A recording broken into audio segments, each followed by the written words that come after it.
प्रिय विद्यार्थियों, नमस्कार। Jyotiba Phule group of education में आप सबका स्वागत है। आज मैं आपको प्राकृतिक रबर, जो कि कल अधूरा रह गया था, मैं उसको सूत्र लिख करके ही रह गया, उसको समझाना चाह रहा था कि एमाइड बंद आगे कैसे आ रहा है। इस बारे में मैं बताना ही चाह रहा था, लेकिन किन्हीं तकनीकी कमियों के कारण आप पूरा नहीं देख पाए थे। आज दोबारा हम प्राकृतिक रबर को ले रहे हैं।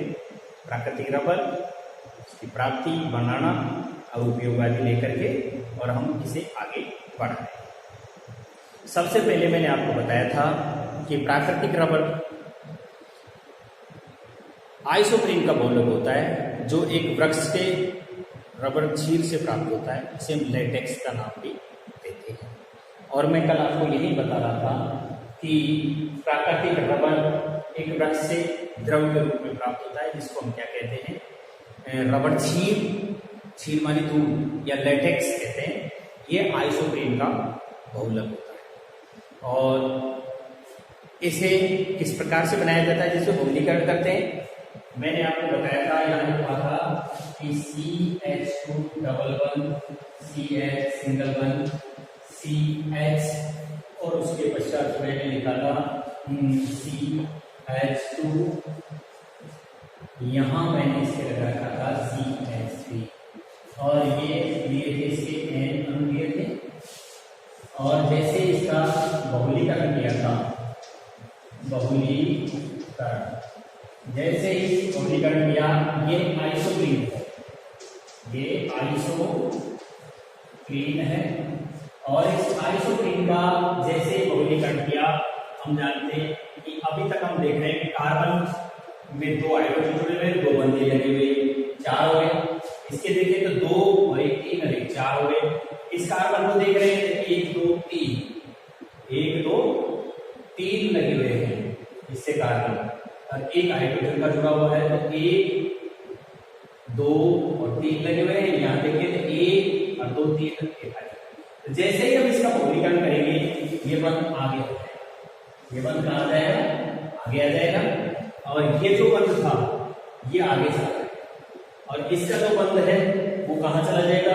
और आगे होता चला जाएगा। देखिए ये बंध जो है, ये आगे आ जाएगा यहाँ, ये बंध आ जाएगा यहाँ, और इसका क्या हो जाएगा? बहुलीकरण हो जाएगा। तो बहुलीकरण करने पर कैसे हुआ, देखिए अब आपको सामने आ रहा है कि ये CH2 है, जैसे इसके N अणु आ रहे थे हमारे सामने, तो ये तो हो गया हमारे सामने CH2। ये बंध डबल था, ये टूट करके आगे आ गया है बंध, यहाँ हो गया आपका CH। ये जो सिंगल बंध था वो आगे आ गया, कहाँ गया? यहाँ इसमें। और यहाँ का जो बंध है टूट करके, और ये आगे आ गया, और ये इसके N अणु हो गए। अब आपको CH2 CH दिखाई दे रहा है। ये कार्बन लेकर के यहाँ ले सकते हैं, जैसे मान लीजिए ये ले लिया कार्बन हमने, और ये इसका डबल बंध हो गया। ये इसका एक बंध बाहर ही नीचे लिखता हूँ, उसको जगह नहीं होने के कारण, देखिए जैसे ये हो गया आपका CH। यहीं से देखो, ये बंध टूट करके आगे ले गया, ये बंध टूट करके आगे ले लिया हमने। ये सिंगल बंध हो गया, ये CH हो गया, ये डबल बंध हो गया। यहाँ गया, यहाँ जो सिंगल बंध था वो यहाँ कार्बन के साथ आगे आ जाएगा। क्यों? क्योंकि इसमें CH3 जुड़ा हुआ है, ये 4 हो गए, 2 3 और 4। और यहाँ जो डबल बंध है, वो ये टूट करके और आगे आ रहा है, ये आ गया, और ये इसके N अणु बन गए। अब आपके सामने क्लियर हो गया है आइसोप्रीन का पॉली आइसोप्रीन बहुलक हो गया। पॉली आइसोप्रीन, और पॉली आइसोप्रीन को ही हम क्या कहते हैं? प्राकृतिक रबर कहते हैं। कल मैं आपको ये समझा ही रहा था, और तकनीकी कारणों से वो बंद करना पड़ा, लेकिन मैंने आज आपको बता रहा हूं। जैसे देखिए ये CH2 आपको दिखाई दे रहा है, देखो ये कार्बन है, अगर इसकी श्रृंखला को खोल करके देखते हैं, तो ये हो गया C, और ये दोनों हाइड्रोजन लग गए, और ये दोनों बंद हो गए। ये हो गया C, इससे एक हाइड्रोजन जुड़ गया, ये हो गया कार्बन, इस कार्बन से ये 2 बंध लगे हुए हैं, यहाँ जुड़ा हुआ है CH का 3, आपको दिखाई दे रहा होगा, ये डबल बंद हो गया, फिर जैसे ये दो हाइड्रोजन जुड़े हुए हैं, कहीं भी दो जोड़ दो जैसे, अब आपको दिखाई दे रहा है देखो ये कार्बन की चारों से कितने पूरी हुई 1 2 3 2 4, इस कार्बन की देखो 2 और 1 3 और 4, इस कार्बन की पूरी हो गई, इस कार्बन की देखो 1 2 3 और 4 हो गई, इस कार्बन की देखो 1 2 3 और 4 हो गई। ये इसकी स्ट्रक्चर, ये इसमें मेथिल ग्रुप जुड़ा हुआ है जो प्रतिस्थापीय अगर मान लीजिए सीधा जोड़े मुख्य श्रृंखला है तो आपको प्रतिस्थापीय दिखाई दे रहा होगा। अब अगर मान लीजिए इसका हम बहुलीकरण करते हैं, जैसे कि आइसोप्रोपेन का बहुलीकरण किया, बहुलीकरण करते ही अब आप यहां देख लो, जैसे मान लीजिए इसकी संरचना बना करके देखते हैं अपन, चारों संरचनाएं कार्बन की पूरी होनी चाहिए और बहुलीकरण हो जाना चाहिए। देखिए जैसे मान लीजिए इसको लेते हैं सिंगल बंध, ये कार्बन और ये दोनों हाइड्रोजन जुड़ गए, इसके सिंगल बंध आ गया, ये कार्बन और इससे एक हाइड्रोजन जुड़ गया, ये डबल बंध हो गया, तो 2 3 और 4 इसके भी 4 हो गए, ये हो गया। ये कार्बन आ गया फिर आपने कार्बन से एक बंध जुड़ करके आगे देखो ये जुड़ गया है, इससे दोनों हाइड्रोजन जुड़ गए और ये कार्बन से तीनों हाइड्रोजन जुड़ गए। इस तरह से संतुलित है। 1 2 यहाँ आपको दिखाई दे रहा होगा, ये एन श्रृंखला लगातार बढ़ती जाएगी, ये इसकी श्रृंखला, ये पॉलीआइसोप्रीन कहलाता है। क्या कहलाता है? ये पॉलीआइसोप्रीन कहलाता है। इसे हम प्राकृतिक रबर के नाम से जानते हैं। अब आप देखेंगे प्राकृतिक रबर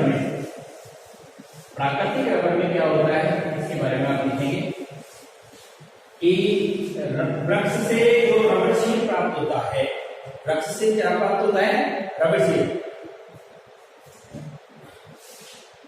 वृक्ष से जो रबर शीट प्राप्त होता है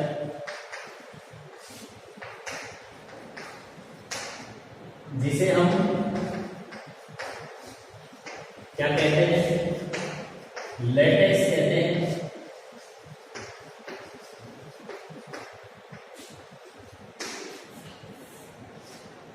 यह प्राकृतिक रबर अत्यंत प्रत्यास्थ होता है। कैसा होता है? अत्यंत प्रत्यास्थ होता है और इसके अंदर क्या करते हैं? यह प्राकृतिक रबर में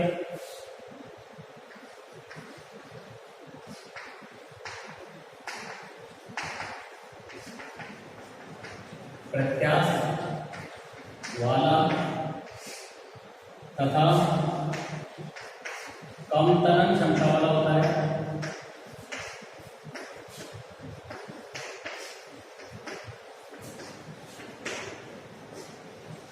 इसमें एसिडिक अम्ल मिलाकर के इसको ठोस में बदल दिया जाता है। तनन क्षमता वाला होता है जो कि एसिडिक अम्ल मिलाकर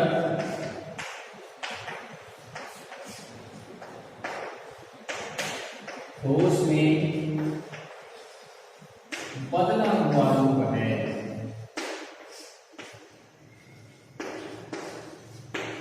यानी मेरे कहने का मतलब यह है कि लेटेक्स जो रबर शीट प्राप्त होता है उसमें एसिटिक अम्ल मिलाकर के उसको ठोस में बदल देते हैं। तो जो ये प्राकृतिक रबर प्राप्त होता है हमको वो अत्यधिक प्रत्यास्थ वाला होता है और इसकी तनन क्षमता कम होती है। यानी कम तनन क्षमता और अत्यधिक प्रत्यास्थ वाला होता है। इसके अंदर क्या करते हैं? इस प्रकार के रबर से शुद्ध उत्पाद नहीं बनाया जा सकता। क्या नहीं किया जा सकता? इस प्रकार का जो क्योंकि कम तनन क्षमता है और अत्यधिक प्रत्यास्थ है, इस प्रकार के रबर से हम कोई भी शुद्ध उत्पाद नहीं बना सकते। इस प्रकार के रबर से शुद्ध उत्पाद नहीं बनाए जा सकते।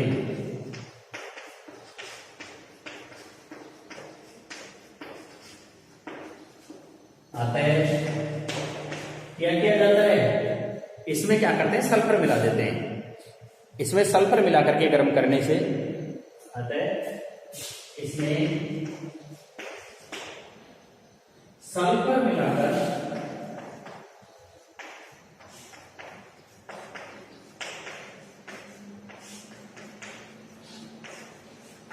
करने से अधिक तनन क्षमता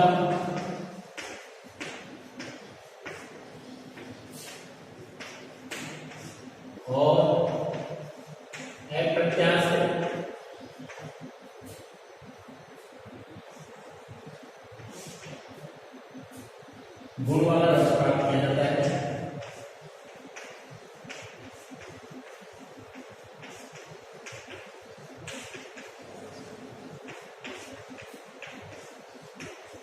इस क्रिया को वल्कनीकरण कहते हैं और इस प्रकार से प्राप्त होने वाले को वल्कनीकृत रबर कहते हैं। इस क्रिया को क्या कहते हैं? इस क्रिया को वल्कनीकरण कहते हैं। प्रश्न आपके सामने बन गया कि वल्कनीकरण अभिक्रिया किसे कहते हैं। तो हम बताएंगे कि जो प्राकृतिक रबड़ होता है ये वृक्ष के दूध या वृक्ष क्षीर, जिसको हम रबड़ क्षीर कहते हैं, रबड़ क्षीर या लेटेक्स के नाम से जानते हैं, इसके द्वारा प्राप्त जो उत्पाद है उसके अंदर एसिटिक अम्ल मिलाकर उसको ठोस में बदल लेते हैं।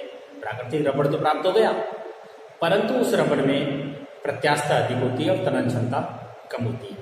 शुद्ध उत्पाद उसके नहीं बन सकते। अब हमें तो शुद्ध उत्पाद बनाने हैं। शुद्ध उत्पाद बनाने के लिए क्या करते हैं कि इस प्रकार के प्राप्त लेटेक्स में सल्फर मिलाकर और उसे गर्म कर देते हैं और ये क्रिया वल्कनीकरण कहलाती है। प्रश्न आपके सामने आ गया, वल्कनीकरण किसे कहते हैं या वल्कनीकृत रबड़ किसे कहते हैं? तो अब आपके सामने उत्तर हो गया कि रबड़ की प्रत्यास्थता और तनन क्षमता को बढ़ाने के लिए उसे सल्फर के साथ गर्म करके प्राप्त किया जाता है। इस क्रिया को वल्कनीकरण कहते हैं और इस प्रकार से प्राप्त होने वाले रबड़ को वल्कनीकृत रबड़ कहा जाता है। अब आपके सामने प्राप्त हो गया कि क्या नाम से इस क्रिया को वल्कनीकरण कहते हैं। इससे प्राप्त होने वाला रबड़, इससे प्राप्त होने वाला रबर मजबूत, कम घिसने वाला,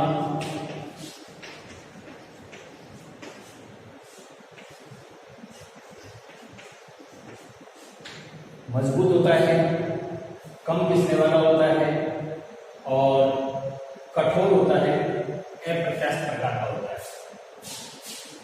कठोर एवं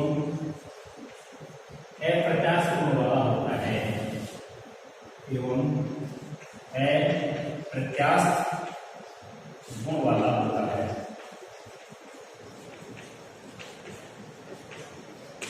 अब आपके सामने आ गया कि वृक्ष से जो रबड़ क्षीर प्राप्त होता है जिसे हम लेटेक्स कहते हैं, ये प्राकृतिक रबड़ अत्यधिक प्रत्यास्थ वाला तथा कम तनन क्षमता वाला होता है, जो कि एसिटिक अम्ल मिला करके उसमें बदलाव होता है।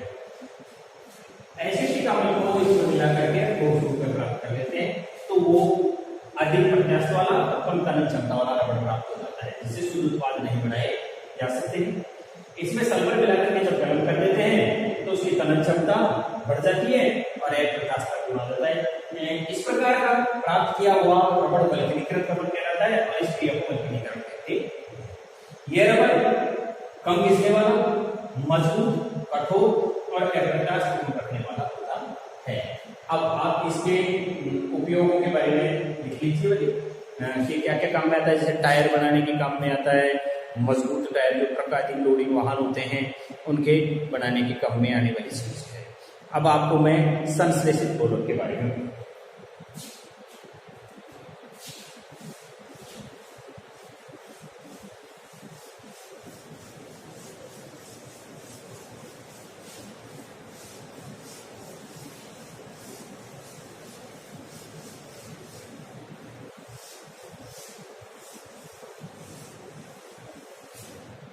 पॉइंट है हमारा संश्लेषित।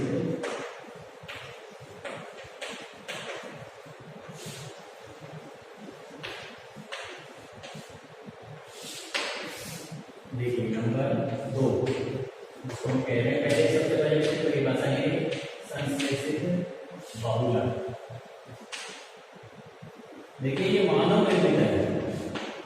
संश्लेषित बहुलक किसे कहते हैं? पहली बात तो संश्लेषित बहुलक से तात्पर्य होता है कि मानव निर्मित जो कृत्रिम बहुलक है, पॉलीमर है, उसे ही हम क्या कहते हैं? संश्लेषित बहुलक कहते हैं। कि मानव निर्मित बहुलक, कृत्रिम बहुलक, मानव निर्मित बहुलक कृत्रिम बहुलक या क्या होता है, कृत्रिम बहुलक होते हैं या फिर संश्लेषित बहुलक कहलाते हैं। क्या नाम कहते हैं तो, या कृत्रिम बहुलक या संश्लेषित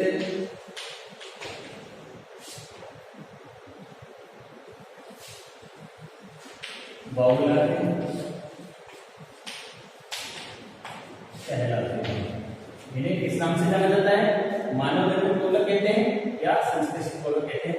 जैसे कृत्रिम रेशे है, प्लास्टिक है, जैसे कृत्रिम रेशे, प्लास्टिक, कृत्रिम रेशे हैं, प्लास्टिक है, संश्लेषित रबर है, ये सब क्या है, संश्लेषित रबर, ये सब क्या है, ये सब संश्लेषित बहुलक कहलाते हैं। अब सबसे पहले हम पढ़ेंगे कृत्रिम रेशे। कृत्रिम रेशे में कौन कौन से मुख्य हैं आपके इस कोर्स में, कृत्रिम रेशे। कृत्रिम रेशे में आपके कक्षा 10 के अंदर जो मुख्य है वो सबसे पहले है nylon 66, terylene rayon, nylon 66, terylene और रेयान, ये आपके कोर्स में है। इसमें संश्लेषित कृत्रिम रेशों में ये मुख्य है, रेयान आदि मुख्य है, ये मुख्य है। अब सबसे पहले हम पढ़ेंगे नायलॉन 66। नायलॉन 66 ये एडिपिक एसिड और हेक्सामेथिल डाइएमिन के क्या नाम से संघनन करते हैं ना, तो बनता है, क्योंकि दोनों में कार्बन के 6 अणु पाए जाते हैं। ये नायलॉन 66 कहलाता है। क्या करते हैं इसमें, एडिपिक अम्ल और हेक्सामेथिल डाइएमिन को इसमें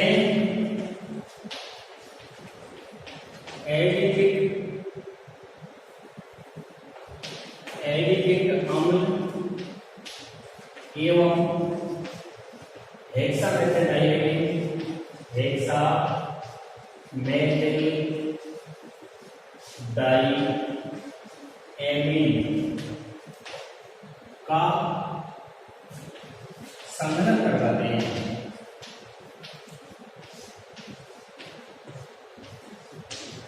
नायलॉन 66 प्राप्त किया जाता है। हेक्सामेथिल डाइएमिन और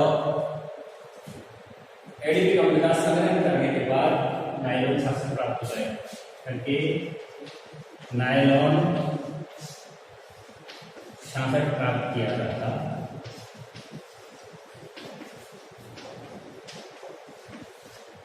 अब आप देखिएगा कि इसके अंदर COOH समूह, एसिटिक एसिड की जो है वही समूह इसके अंदर पाया जाता है। सबसे पहले हम एडिपिक अम्ल लिखेंगे, फिर हेक्सामेथिल डाइएमिन लिखेंगे और दोनों का क्या करवाएंगे, संघनन करवाएंगे। जैसे आपके सामने आ रहा है N अणु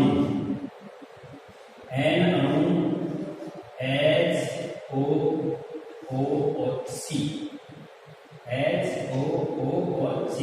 या आप इसे यूं भी लिख सकते हैं C11, क्योंकि COOH हो गया। क्या हो गया है ये, COOH हो गया। और फिर सिंगल बॉन्ड के साथ में CH2, ये हो गया 4 सिंगल बॉन्ड। फिर उसके बाद में वही ग्रुप जुड़ेगा, कौन सा, C, यहाँ जुड़ गया O और यहाँ O, या COOH देखो आप इसे आप क्या कह सकते हैं, COOH कह सकते हैं। दिखाई देगा, ये हो गया एक चीज, ये N अणु ले लिया। और ये सूत्र किसका है, ये सूत्र है एडिपिक अम्ल का, एडिपिक अम्ल, ये सूत्र एडिपिक अम्ल का है। और प्लस में कर देते हैं अपन, किस चीज को मिला देते हैं, हेक्सामेथिल डाइएमिन। अब आपको अपने आप ही पता चल रहा होगा कि कौन सी चीज hexamethyl diamine, hexamethyl diamine, hexa मैन हैज prop but pent hex, hex मानी 6, तो हेक्सामेथाइल डाइएमिन मिलाते हैं तो हेक्सामेथाइल डाइएमिन का सूत्र होता है NH2, NH2 यानी नाइट्रोजन से 2 हाइड्रोजन जुड़े हुए हैं, NH2 हो गया। NH2 के बाद में क्या जुड़ रहा है इसका देखिए NH2 और वही सिंगल बंद CH2 का 6 सिंगल बंद हुई NH2, ये NH2 इसके साथ जुड़ा हुआ है NH2 C2 CH2 6 NH2, ये हेक्सामेथाइल डाइएमिन है, ये है हेक्सामेथाइल डाइएमिन। अब आप इसको इस तरह लिख सकते हैं, देखिए कैसे, ये NH2 है, इसे आप दूसरी तरह लिख सकते हैं, कैसे देखो, जैसे यहां ये H सिंगल बंद N और H ऐसे भी लिख सकते हैं, सिंगल बंद CH2 होल ट्वाइस 6 हो गया, यहां जो भी लिख सकते हैं इसमें आप ले आएंगे, जैसे N ले लिया, ये H और ये H, इस तरह भी आप इसको लिख सकते हैं, इस तरह भी आप इसको लिख सकते हैं, आपको दिखाई दे रहा होगा। इन दोनों को हम क्या करते हैं, संगणन करवाते हैं, क्या कराते हैं, इन दोनों का संगणन करवाते हैं। ये अभिक्रिया संकेत किया हमने, ये हो गया संगणन। जैसे इसका संगणन करवाएंगे हेक्सामेथाइल डाइएमिन और एमिन का, आपको एक चीज दिखाई देगी जो मैं आपको ऊपर लिख करके दिखा रहा हूं।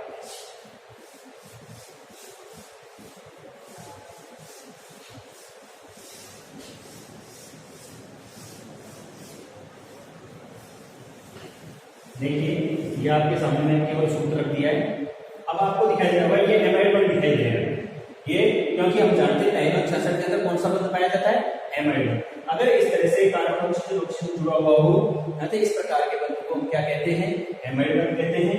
और यदि मान लीजिए इसके स्थान पर यहाँ कार्बन तीनों कार्बन जुड़े हुए होते हैं, इस तरह के बंध को कौन सा बंध कहते हैं, अमीनो बंध कहते हैं। देखिए इसे इथाइल, जिसको ईथर बंध के नाम से जानते हैं, ईथर बंध के नाम से जानते हैं। अब आगे देखो, यहां हम ये ले रहे हैं, जैसे मान लीजिए इसका ये HO,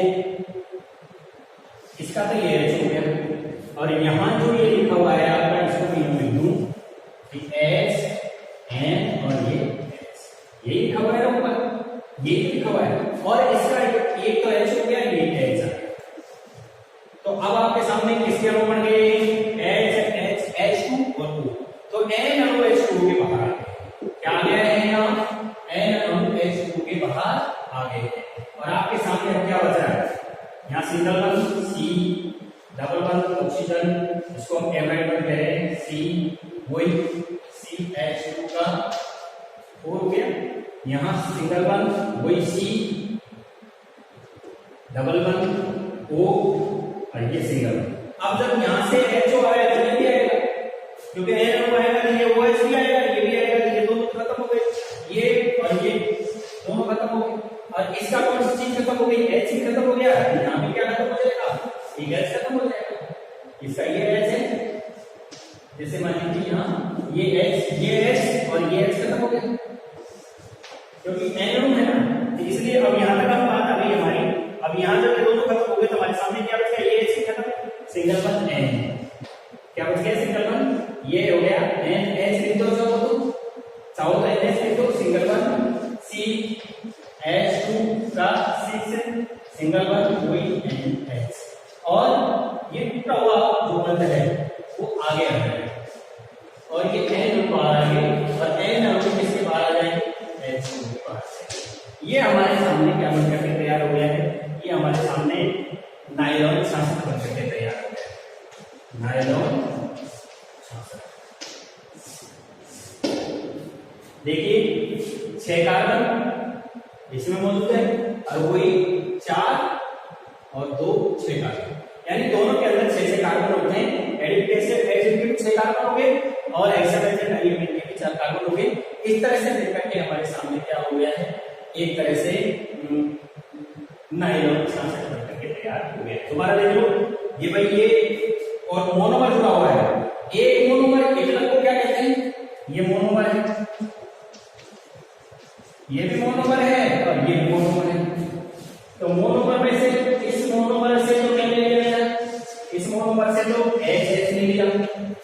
कार्बन इस मोनोमर से क्या ले लिया, OH ले लिया, तो N अणु चल के बाहर आ गए और बचने वाली चीज हमारे सामने ये बच गई है।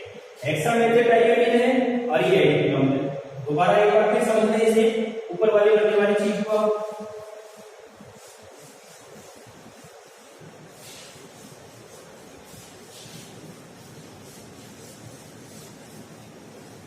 जैसे देखिए आपके सामने लिखा हुआ है HO single one C double one O, ये CH2 का वही जो यहाँ है वो चीज यहाँ आएगी, तो कार्बन डबल वन ऑक्सीजन और ये OH।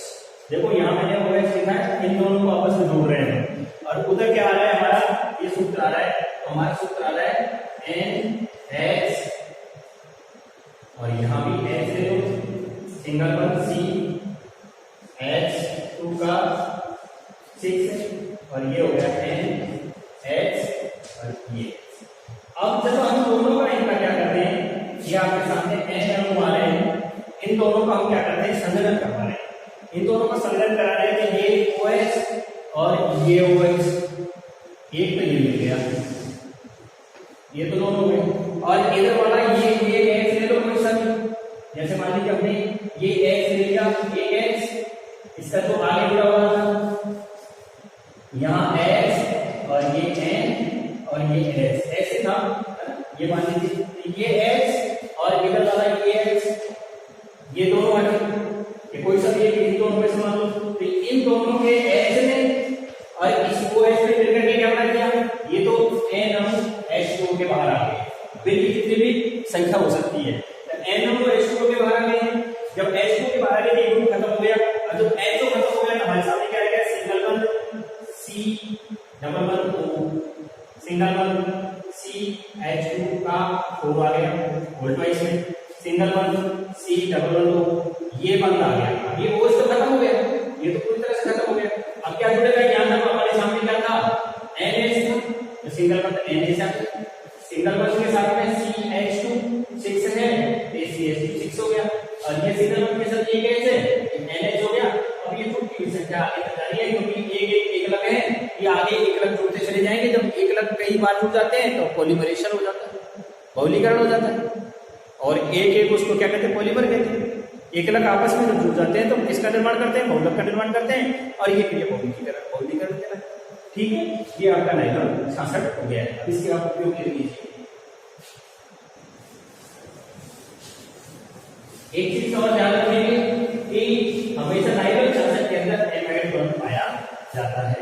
ये जो बंध है, इस बंध का नाम है एमाइड बंध।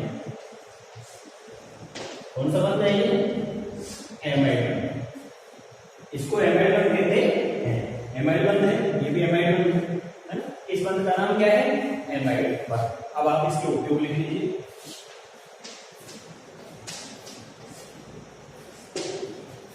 उपयोग में लिखिए, ये मशीनों के गियर बेरिंग बनाने के काम आता है, मशीनों के गियर बेरिंग बनाने के काम आता है। नाइलॉन 66 क्या होता है, मशीनों के गियर बेरिंग बनाने के काम में आता है। टायर, कपड़े, रेसे, रस्सियां। नंबर 2, टायर, कपड़े, रेसे, रस्सियां,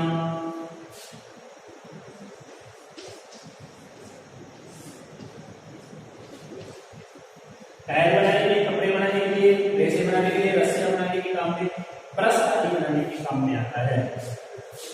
ब्रश आदि बनाने के काम आता है। एडिफिकेशन हेक्सामेथाइल डाइअमीन दोनों का संलग्न करवाया, इसका हुआ है HO और उसका H दोनों मिलकर के H2 बना दिया, जल बाहर निकल गया, दोनों में 6 कार्बन हो गए। इसमें क्या कहला रहा है, ये नाइलॉन 66 के नाम से जाना जा रहा है। इसके अंदर एमाइड बंध पाया जाता है। प्रश्न बन गया कि नाइलॉन 66 में कौन सा बंध पाया जाता है, तो आप बताओगे नाइलॉन 66 में एमाइड बंध पाया जाता है।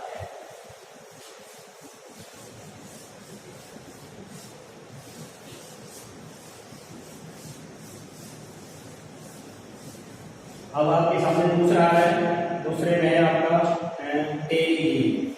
इसमें बेंजीन बन पाया जाता है, बेंजीन से क्रिया कर देते हैं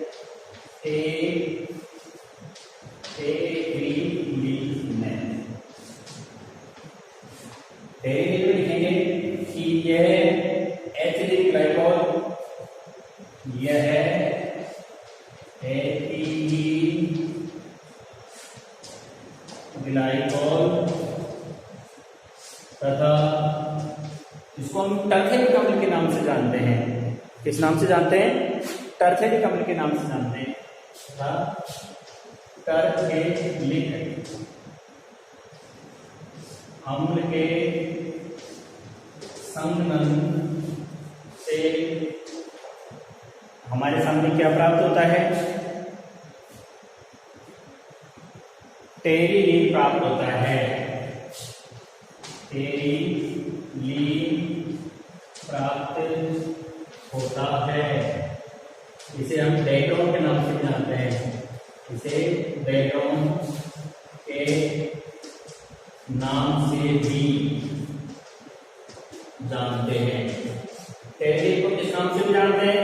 डेटोन के नाम से भी जानते हैं।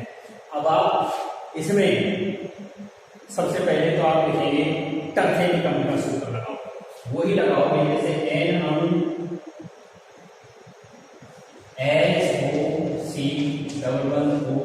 और ये हो गया आपके बेंजीन बंध लगाओगे। इसमें आपको पता होगा बेंजीन C6H6 होता है, ये बेंजीन बंध हो गया, वही डबल बंध, और ये हो गया OX, ये COOH, ये टर्फेनिक अम्ल का सूत्र है। टर्फेनिक, ये तो टर्फेनिक अम्ल हो गया। प्लस में जोड़ दीजिए कौन सा? Ethylene glycol. एथिलीन ग्लाइकोल जोड़ दो, HOCH2CH2OH, HOCH2CH2OH। ये तो हो गया आपके सामने HOCH2CH2OH, ये तो हो गया टर्फेनिक अम्ल। ये इसका नाम दो एथिलीन ग्लाइकोल, और ये हो गया टर्फेनिक अम्ल। इन दोनों में संघनन भी किया जाता है। देखो ये तो COOH ये आराम से आपके सामने एमाइड बता रहा है, दिखाई दे रहा है, और वो क्या है। अब आप एक चीज देखिए, जैसे इसका HO मिल रहा है, इसका HO दोनों में हो गई, और इसमें से केवल एक रो H ले लिया, ये दोनों मिल गए। अब इस तरह से मिलकर के आपके सामने क्या हो गया? सबसे पहले देखो प्लस में NH2, ये तो आपके सामने NH2 बाहर निकाल दिया मैंने, H और यहाँ ये OH, तो NOH2 भी बनकर के बाहर चले। अब आपके सामने क्या बचा? जो आपके सामने बचा है वही आपका क्या हो जाएगा? डेटोन हो जाएगा, इसको टेरिलीन कहते हैं। यहीं से लिखेंगे, जैसे आपको दिखाई दे रहा होगा, सिंगल बंध O और ये बेंजीन बंध आ गया आपके सामने।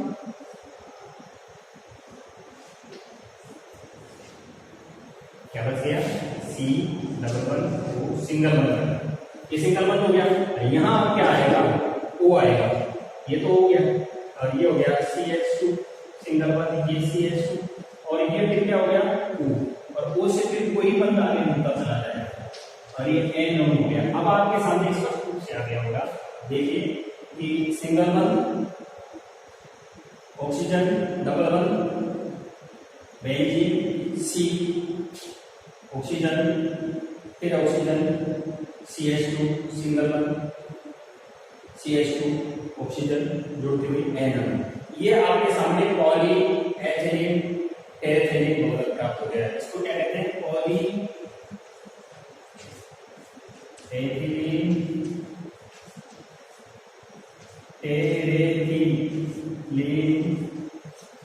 पॉली एथिलीन टेरेथिलीन बहुलक, ये इसका बहुलीकरण कर दिया हमने। संघनन ध्यान देता हूं मैं आपका, ये संघनन लिख दिया। जैसे इसका हमने संघनन किया, पॉलीएथिलीन टेरेथिलीन बहुलक प्राप्त हो गया है, और इसी का नाम टेरिलीन है। इसे हम किस नाम से जानते हैं? टेरिलीन के नाम से जानते हैं। और इसमें ये लगने वाला बंध क्या है, इसे हम एमाइड बंध कहते हैं।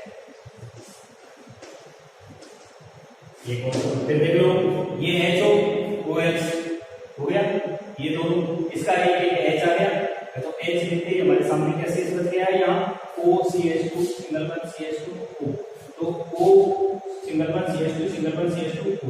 अब आप इसमें देखेंगे जैसे एक दो दो थे, इसके एक से जुड़ गया, तो इसके 4 हो गए, 2 और 2 4, इसके 2 और क्या नाम से हाइड्रोजन जुड़ करके 2 और 2 4, इसी तरह से इसके 2 और 2 4, इसके भी इसी प्रकार से जुड़ करके और क्या प्राप्त हो गई, हमको टेरिन प्राप्त हो गई है। इसे हम NH2 के नाम से जानते हैं। उपयोग क्या है इसका, उपयोग लिख लेंगे।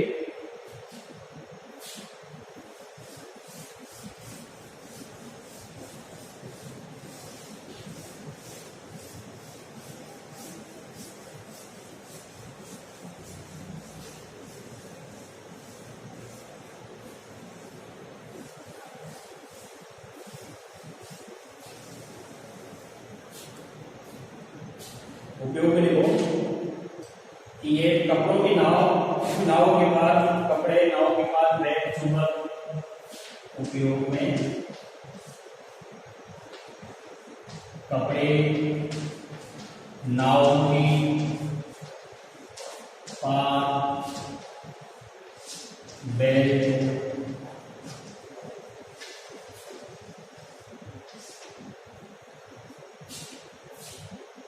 चुंबकीय टेप फिल्म आदि बनाने में क्या होता है, चुंबकीय टेप फिल्म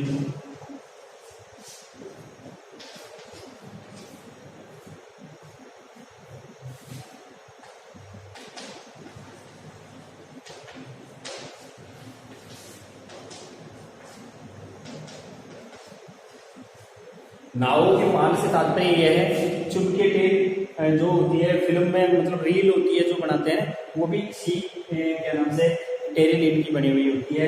नावों की जो पाल होती है हवा के वेग से फटती नहीं है, जिसके सहारे से नाव गति करती है हवा के सहारे से, वहां लगाने के आने वाली नावों के पाल, कपड़े आदि बनाए जाते हैं इसके द्वारा ही। और अब इसके पश्चात आपका आ रहा है रेयान। रेयान में थोड़ा सा लिखना पड़ेगा आपको। देखिए रेयान में क्या है,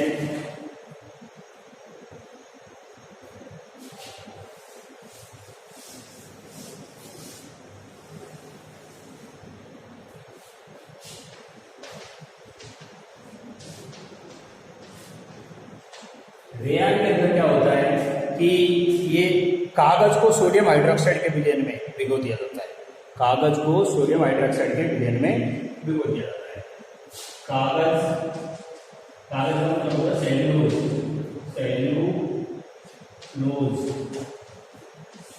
कागज को सोडियम हाइड्रोक्साइड के विलयन वाली घोल, सोडियम हाइड्रोक्साइड के विलयन में भिगो दिया जाता है।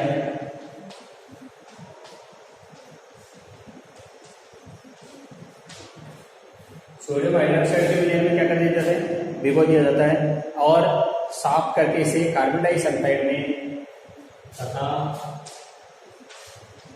साफ करके इसे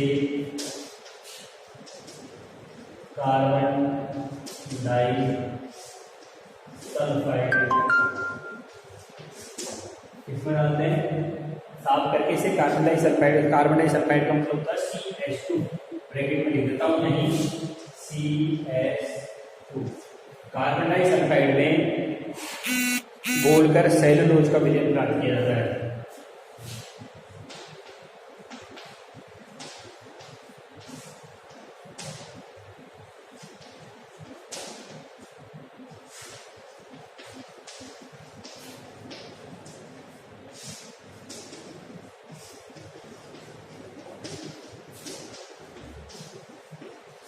अब सेल्यूलोज का विलयन हमको प्राप्त हो गया।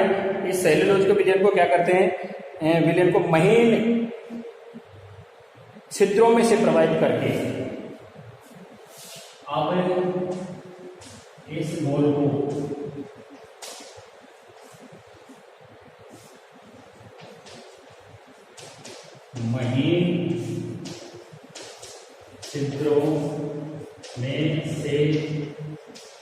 प्रवाहित करके तनु सल्फ्यूरिक अम्ल होता है, सल्फ्यूरिक अम्ल में छोड़ दिया जाता है। तनु सल्फ्यूरिक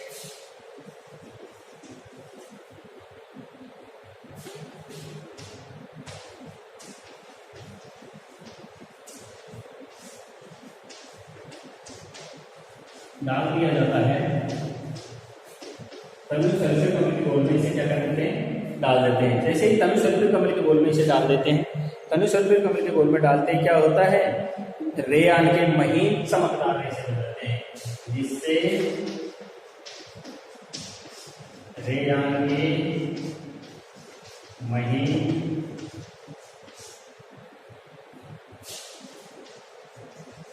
चमकदार रेशे प्राप्त हो जाते हैं। देखिए सबसे पहले क्या करते हैं, कागज को सोडियम हाइड्रोक्साइड में भिगोया जाता है, तो कागज के ऊपर जो भी गंदगी है वो सारी की सारी गंदगी खत्म हो जाती है, तथा साफ करके इसे कार्बन डाइसल्फाइड के घोल में सेल्यूलोज का मिश्रण प्राप्त कर लेते हैं। इस घोल को महीन छिद्रों में से प्रवाहित किया जाता है, जिससे तनु सल्फ्यूरिक अम्ल भरा हुआ रहता है। जैसे तनु सल्फ्यूरिक अम्ल में इसको डाल दिया जाता है तो क्या होता है, रेयान के महीन और चमकदार रेशे प्राप्त हो जाते हैं। इसकी मात्र एक लाइन और मैं देता हूँ, ये काम में क्या आता है, वस्त्र बनाने उपयोग, यानी लीजिए वस्त्र बनाने, धागे बनाने, रेयान के रेशे बनाने के काम में आता है, और दरिया आदि बनाने के काम में आता है।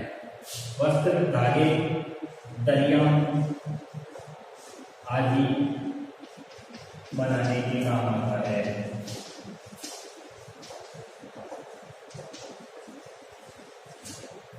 नेक्स्ट मैं आपको कल बताऊंगा, ठीक है, प्लास्टिक के बारे में आपको कल बताएंगे।